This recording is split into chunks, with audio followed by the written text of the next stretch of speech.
दोस्तों, क्या आप इंग्लिश बोलते समय बार बार सेम सेंटेंसेस यूज करते हैं?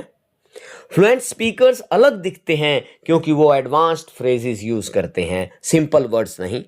दोस्तों, आज के ये 10 पावरफुल फ्रेजेस आपकी स्पीकिंग को बना देंगे बहुत ही नेचुरल, स्मूथ और इंप्रेसिव।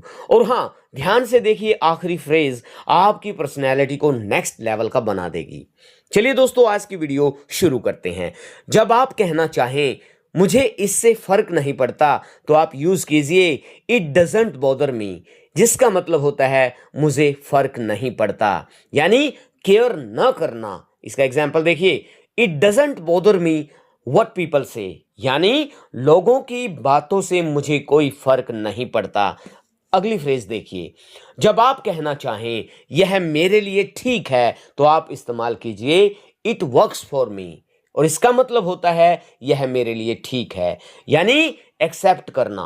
एग्जाम्पल देखिए, this plan works for me, यानी यह योजना मेरे लिए ठीक है। नेक्स्ट फ्रेज देखिए दोस्तों, जब आप कहना चाहें मुझे यकीन है, तो आप इस्तेमाल कीजिए आई एम प्रेटी श्योर, और इसका मतलब होता है मुझे पूरा यकीन है, यानी कॉन्फिडेंस दिखाने के लिए आप इसका इस्तेमाल कीजिए। इसका एग्जाम्पल देखिए, I am pretty sure he will come, यानी मुझे पूरा यकीन है कि वह आएगा। अगली फ्रेज देखिए, जब आप कहना चाहें यह मुश्किल लग रहा है, तो आप इस्तेमाल कीजिए इट सीम्स टफ, और इसका मतलब होता है यह मुश्किल लगता है या लग रहा है, यानी डिफिकल्टी बताने के लिए आप इसका इस्तेमाल करेंगे। इसका एग्जाम्पल देखिए दोस्तों, दिस टास्क सीम्स टफ, यानी यह काम मुश्किल लगता है। अगली फ्रेज देखिए, जब आप कहना चाहें मैं संभाल लूंगा, तो आप इस्तेमाल कीजिए आई विल हैंडल इट, और इसका मतलब होता है मैं इसे संभाल लूंगा, यानी रिस्पॉन्सिबिलिटी लेने के लिए आप इसका इस्तेमाल कीजिए। इसका एग्जाम्पल देखिए, don't worry I will handle it, यानी चिंता मत करो मैं संभाल लूंगा।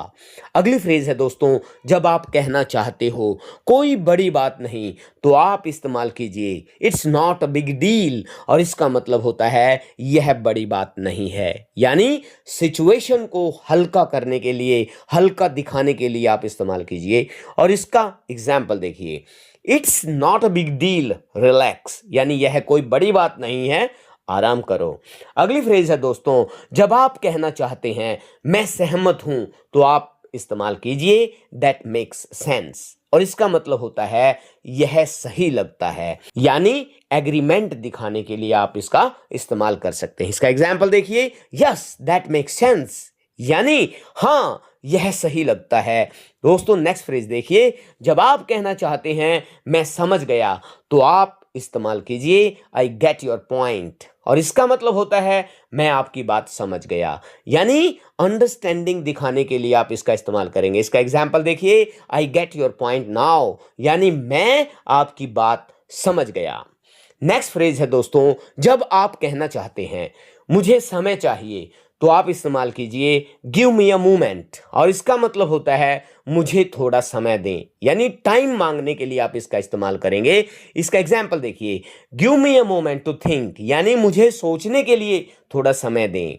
और दोस्तों, अब वो फ्रेज है जो आपकी स्पीकिंग को नेचुरल बना देता है, वो है लेट्स गेट दिस डन, यानी चलो इसे पूरा करें, यानी एक्शन शुरू करने के लिए आप इसका इस्तेमाल करेंगे। इसका एग्जाम्पल देखिए, let's get this done quickly, यानी चलो इसे जल्दी पूरा करते हैं। दोस्तों, अगर आपने ये 10 फ्रेजेस सीख लिए हैं, तो आपकी इंग्लिश अब बुकिश नहीं बल्कि रियल लाइफ रेडी बन चुकी है। दोस्तों, इन फ्रेजेस में कौन सी फ्रेज आपको सबसे ज्यादा अच्छी लगी, कमेंट बॉक्स में लिख दीजिए। और ऐसी ही वीडियो अगर आपको चाहिए, तो कमेंट में लिखिए नेक्स्ट वीडियो। बहुत जल्द मिलते हैं नई वीडियो में नए इंटरेस्टिंग टॉपिक के साथ। जय हिंद, जय भारत।